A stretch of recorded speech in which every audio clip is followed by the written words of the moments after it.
So November 20th, and we've got a number of stories to get into, but of course we have to start with the big news out of Russia. It hasn't even really made it to Western media. So this may be one of the first places that you hear it, only in the past 12 hours or so.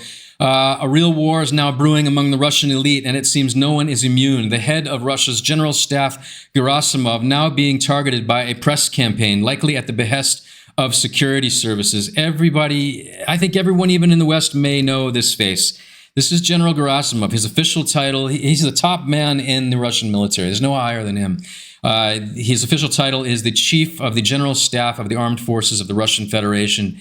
And he has been around as long as Putin. If you remember, about 10 years ago, Putin went to a car factory for a propaganda stunt, and Gerasimov was right there with him, and Putin went to grab the door handle of this car. It was a propaganda stunt to show the population that Russian automotive technology and the skilled manufacturing prowess had arrived into the modern world. And Putin went to grab the door handle and open the car door, and the handle came off in his hand. And he just looked at it. And then in the background, you could see a guy with kind of like a monkey face, this guy here. And he looked as though he had just seen his life flash before his eyes, and like a look of shock on his face, mouth wide open. And that was General Gerasimov. He has been around as long as Putin. It doesn't get any closer to Putin than this. And this is, anyway, so Russian media is outing his secret family. And not only outing his secret family, but he has been apparently funneling hundreds of millions of dollars to that secret family, to the matriarch of that family, a woman, approximately, I guess, 47 years old. And that is not the story. That all these guys are doing that. They all have mistresses all over the world. And that's normal. Yachts full of mistresses. I mean, secret homes, families, illegitimate children. Of course, that's not the big deal. But the fact that it looks that security services was probably behind outing this guy. The press would have never happened 2 years ago. The only factions that exist now in Russia are basically the Kremlin, and then you've got the security services, which are increasingly autonomous. I'm going to get into that in a second, just to show you what I'm talking about. Let me read you what I wrote here. The campaign against Putin's General Gerasimov is blowing up, now the top story in Russia, as the head of the Russian military is embroiled in a scandal over not only his secret mistress and family, but that he's been funneling hundreds of millions in state funds to them. This is as close to Putin as you get. And there's a clip from Russian media. Circumstances, the chief of the Russian General Staff, Valery Gerasimov, has secured a job for his mistress at the Ministry of Defense. Elena Selifonova, the mistress and mother of Chief of the General Staff Valery Gerasimov's illegitimate daughter, has received a job at the Ministry of Defense and Luxury Real Estate in central Moscow, according to the project. 70-year-old Valery Gerasimov has an official wife, Olga Gerasimova, who is the same... And we don't need to get into the actual scandal itself. It's more... What's more important here is that why it's happening and the timing of it, and the fact, well, that it's even possible. This is as close to Putin as you can get at this point. And here is another headline. It's all over Russian media today, and it's an absolutely huge scandal. But here is the background on that. This is out of Moscow Times just this morning. The Russian government is on the verge of a civil war as security services are now acting without Kremlin permission to target those with substantial assets to loot. Since the invasion, and this is in quotes from the article, since the invasion of Ukraine, the number of official arrests has tripled. In 2025 alone, 155 people were sent to pretrial detention, including sitting mayors and vice governors. Large businesses, including those owned by government officials, are also being targeted. During the war, assets worth more than 4.5 trillion rubles have been seized following lawsuits filed by the General Prosecutor's Office. And this article, here's the headline here, a battle for resources is underway. And as you know, is the less there is to steal, the more they'll steal, and the more feverishly that they will steal it, realizing that there's not much left to steal. So we have to increase the pace at which we are stealing, the Russian elite, that is. The protracted war with Ukraine has led to chaos in the Russian political system. And more on that article here. There's a systemic battle going on for every resource imaginable because they've clearly become scarcer, explains a source working for the Kremlin. He notes that the political system is gradually reaching a state where there are no rules, good or bad. Everyone has realized, on one hand, there are no boundaries, and you can do whatever you want. But on the other, no one is protected, and no amount of proper behavior or connections guarantees anything. No one at all, he says. The general background here is that we have a situation where there is chaos in the one area within Russian society that there has been stability for the longest time. And that is the real story. Gerasimov will surely be fired, but at whose behest is all this happening? That's what we don't know. Is this a Kremlin operation, or is this security forces? I mean, do we have a looming civil war happening among the Kremlin elite? We don't know those things, but this is only going to increase the paranoia among the Russian elite, and we will surely see that many more arrests are on the horizon as things get heated. And on the overnight strikes, of course, so here in Kyiv, it's been pretty quiet since the last attack 2 nights ago. Not last night, but the night before, of course, we had the massive attack on the west of Ukraine, in which Russians intentionally targeted a building with a cruise missile and killed 26 people. There's still 22 people missing in that, many kids. Families. It's really bad, but that's Russian culture. It's just that's the stuff that they do everywhere, and they always have, and they always will, as long as Russia is allowed to exist. But Ukraine is consistently dismantling the Russian economy. Last night, Russia's Ryazan refinery can't catch a break. The 4th largest refinery in Russia continues to be targeted by Ukraine's armed forces. Last night, another round. Previously, the same refinery, this is the 4th largest in Russia, by the way, previously hit on August 2nd, September 5th, October 23rd, November 15th, and last night, November 20th. And as you can see, we've got burning Russian stuff, which is always good news, isn't it? Always good news to see that burning Russian oil infrastructure.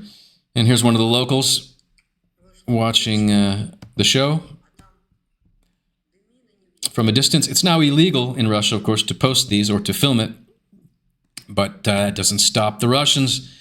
It doesn't stop and get that social media credibility there on that Telegram Messenger app. It's going to continue. There'll be more tonight and tomorrow, and it's just expanding. And this is only one of the strikes that I'm covering. There were like 3 other strikes, but I noticed on this podcast I've been covering a lot of these strikes, and everyone does. So I figured you can get that elsewhere. I'm trying to give you something unique here, like this, for example. Russia's once highly profitable fuel business is now on the path to oblivion. Another casualty offered up in exchange for fantasies of territorial expansion that'll never come to pass. And back to the Russian elite. I mean, the Russian elite, they owned these things. They owned these refineries. I mean, all these Ukrainian strikes are completely dismantling. I mean, these people were living very, very well. They weren't living in fear. They had a really good thing going before Putin launched this war. And there's a lot of animosity brewing right now. Russia's fuel shipments sink to lowest level since war began. Yellow is, of course, 2025, and this trajectory says that we are going to be down to about probably a million barrels a day only by January 1st. And as you can see, it was almost, 2.75 right before the war began for this time of year. Everything is getting ripped apart slowly and surely. And it's not only the domestic situation with Russians and their oily stuff. We've got, after 26 years of Russia's oil lockdown of Bulgaria, the party is over. The Bulgarian government has seized the Neftohim facility and Lukoil's other assets, revoking shareholders' rights and appointing a manager to negotiate a potential sale. That's gangster. They just went for it, huh? After the U.S. imposed sanctions on Russia's oil industry. And they are just joining the party because Iraq did it, Moldova did it, Romania did it, Finland, 20% of all the Finnish gas stations now. Another story I probably should have also covered. I can give you a brief synopsis. 20% of all the gas stations in Finland are now going to either close or be sold because they were downstream from Lukoil, and that is all going to be that's not going to be Russian anymore as of another week from now, when these when these sanctions officially kick in.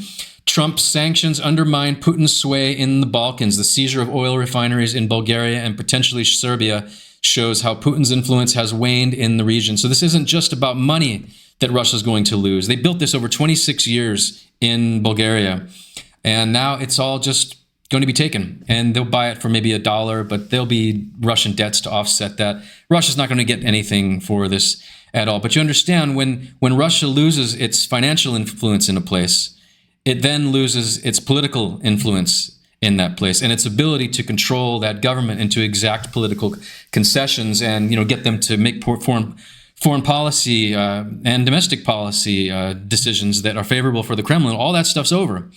So this is really good news. The article also goes into Serbia sort of doing the same thing because they don't want to get in trouble with the U.S. now. Here's the article itself in case you want to check that out on Bloomberg. I'm not making this up. It's a real article. I didn't Photoshop it. I see you guys in the comments. You see, where did you get that? That's not real. Budget deficit of the constituent regions now in Russia. We know that the federal deficit is now ballooned to 600% from last year. But now it is also the regions as well. Not only Russia's federal government is deep into the red, Russian constituent regions are now spiraling into deficit. With official data still being withheld for October, September gave us an idea why. And as you know, Rosstat, the official statistics agency of the Russian Federation, has been hiding just month by month, just saying, look, we're not going to publish this, we're not going to publish this. And they don't announce it ahead of time. It's just they wait for the data to get somewhat apocalyptic, and then they just don't publish it. And then a month later, they say why. We still don't have the data for the month of October right now, which is very unusual. Year over year, red is 2025. And as you can see, the budget deficit is absolutely catastrophic, getting worse and worse. And that's before... This only goes to September. That's before Ukraine really started hammering all of these oil refineries. And it's the regions that are now shouldering the brunt of paying all these signing bonuses for the military. Putin's been saddling them with more debt. This is a post from our buddy Yevgen. The war is forcing Russia to launch a large-scale bond issue. Today, the Ministry of Finance sold bonds worth 152 billion rubles. Let me just show you this chart. I keep showing you guys this chart. I've been covering this chart since I started this channel like 3.5 months ago. I started covering it way back here in mid-August, and it's gone pretty much parabolic since then.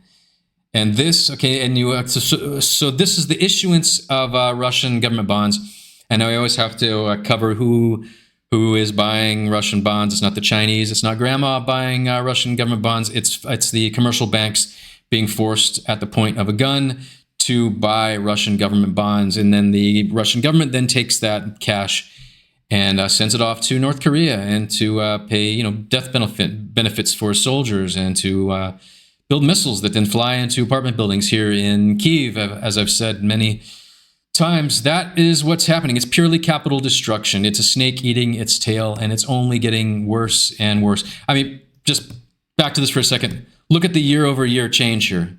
2025, that is issuance of Russian government bonds. Let's compare it to 2024, a year ago, way down here. This is how they're paying for the war, you guys. And now he's started to loot the oligarchs, as you can see, with, there's been many oligarchs that have been totally looted that are now sitting in jail just from the past 6 months. But he's going after government officials, anyone that's been stacking cash, which is mainly in Russia. You've got to be connected to the Kremlin to be stacking cash. So we have Putin going after his own now to finance this war. And how long will they put up with that? That's the main question here. And things are only about to get much worse for the Russians as the White House has approved, finally, a sanctions bill against Russia. Trump personally requested its advancement in Congress. Finally, took you long enough, according to Senator Graham. It's been a long and arduous journey, but I'm not going to get too far into it because everyone has cried wolf for way too long, and we'll just see what happens. But if this goes through, it'll be one of the final nails to hasten the demise of the savage gargoyle midgets kleptocracy over there in Moscow. And on a lighter note, for those that are still unfamiliar with the ongoing saga of this American family that, Well, they packed up the wife and kids and moved out to the warm embrace of Putin's Russia, that bastion of Christian conservative values. They fell so deeply into Kremlin propaganda that they actually believed all of that nonsense, sold everything they owned, and moved to Russia. And now, and of course, they have a YouTube channel, document everything. The husband is now, of course, conned into fighting in the Russian army. And so now the Russian government apparently is pushing them to push out this like nonsensical Kremlin propaganda. They were just talking about how great Russia was, and now they're utilizing their new captive assets. I'll read you what I wrote. The American family that fled to Russia 9 months ago in an effort to escape the scourge of tranny oppression, their words, not mine, don't comment me, and soon after found the family patriarch conned into fighting in the Russian army, is now doing anti-Ukraine propaganda for their YouTube channel. And I don't even know the YouTube channel name. I'm not going to promote it or anything, but just listen for a minute, you guys. This is what I call these people disinformation casualties. Ukraine. We got some paperwork showing the new policies of how the police in Ukraine are. Background: she's sitting at home, and her husband is off at the front, apparently in the Russian army. He's an American guy. She's American. They got 2 or 3 American kids, and she's at home dealing with that and apparently running this YouTube channel. Now conducting the way that they respond and how they are allowed to respond. And she's talking about oppression in Ukraine and how evil the Ukrainians are. This is the first time for this channel. Normally they're talking about how great Russia is. Not considering themselves a man or a woman. If you consider yourself transgender or any other they're saying that there's a scourge of transsexuals now taking over Ukraine identifying markings with a complicit police force, then they are supposed to take certain actions. I actually have a clip of the paper that she just happens to have a pamphlet issued apparently well, of course it isn't, but apparently issued by the British Embassy in Kyiv, all about how great it is to be a tranny. I was reading just the front page, but I do have the whole document. If you're very interested in that, I will leave it at the very end of this video so you can kind of read through it yourself. They put the document in the comments, right, so anyone can browse it on their YouTube channel. Or you can click down below on the link of the actual document itself. That's why we moved here. We felt that God was telling us to come here, that this is a safe place for our daughters. Russia is a safe place for them to grow up and to learn about him and about things going on that he wants them. I feel bad for the kids. That's my primary feeling on this, you guys. To know about. So if you've seen our other videos, you already know our stance on this, but it is now changing the way that the police are operating in Ukraine. And this to me just feels wrong. I don't really understand the purpose for this. Okay, so the police are working with the transsexuals to take over Ukraine, apparently. I'm going to skip through this, and now it skips over to the guy. So half the YouTube video yesterday that they put out was her, and the second half was him. Society. Derek Huffman here. It is November 16th, 2025. I'm back with my unit, and I came across some disturbing documents today, and I wanted to take time to make a video to talk about it, my thoughts on it, because it justifies one of the major reasons why we left America and moved to Russia. So it is a field. They packed up the family to get away from the trannies, you guys. And then they thought the best place to get away from the trannies would be in Russia. Guide for the police, a learning guide, if you will, for the Ukrainian police. And it is full of LGBT transgender propaganda from the Great Britain Embassy in Ukraine. If you know my story, we left America, and one of the major reasons was because of the LGBT propaganda. You know, you might say, well, these people just want to be treated the same. They want fair treatment, and that's where it starts. You give them 1 inch, and they take a mile. We all know Zelensky is homosexual, and I think that's part of it. One thing I'm very grateful for President Putin is that he has not allowed this to happen here. You know, I call Russia Noah's Ark. You know, it's the last safe haven for kids. Yeah, we'll see how that works out for you. For white people who don't want to be persecuted. I mean, it's just an amazing country. And I'm so thankful that we don't have that problem anymore. But yeah, and he's saying this while wearing a Russian military uniform, supposedly at the front in the, in quotes, special military operation. You guys, I call them disinformation casualties. It's a phrase I've been trying to coin for a number of years here. Meanwhile, Putin continues to arrest critics. I'll read you what I wrote here. Moscow court is just becoming a conveyor belt of journalists, musicians, professors, not to mention oligarchs or high-ranking military figures with assets to loot. Today, the Moscow City Court was supposed to consider the lawyers' appeal against the sentence of correspondence and list their names, and journalists from SOTA, it's a Russian media outlet. It's 4 journalists. But the hearing was immediately postponed. They've already been in jail for a year, and here's the photo. Here's photos of them. They've already been in jail for a year, and they still are probably going to be facing new charges. That was for, they didn't even really criticize the war or anything. They were just apparently associating with FBK journalists, you know, which is, that's the Navalny political party that, well, I mean, Putin murdered him already, so that's not enough, though, of course. And as I mentioned earlier, the large-scale Russian missile attack on the west of the country that killed 26 people, and I can't show you the video, but intentionally launching cruise missiles directly into apartment buildings, 100% verified. The missiles even fired heat sinks just before actually hitting the building. I can't show you the video. I think YouTube probably won't like it. But here is this Ukrainian F-16 during that attack, chasing down a Russian cruise missile amidst yesterday's bombardment of western Ukraine, in which Russians murdered 26 people. It's just kind of a cool clip. And nobody has the combat experience of Ukrainian pilots. It's safe to say that there's no better in the world at this point. Flying a variety of aircraft, you know. They're flying French, American, Russian, of course. And there's the jet chasing the missile. Yeah. And a little feel-good part of yesterday's massive tragedy in which Russians murdered many people in western Ukraine with missiles. Emerging from the building in which Russians murdered at least 26 people yesterday in Ukraine's city of Ternopil, someone's pet. And this is probably something that the human survivors didn't expect to see, this bird chirping in relief as she is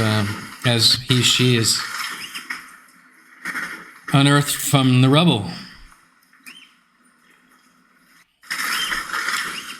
Ukraine saves lives and Russia destroys them. That's really all there is to this whole war. And on that note, today in Ternopil, this is a tweet from last night, Russia killed Vitaly Dolynyak and his young son David. His wife is in the ICU and both daughters are hospitalized.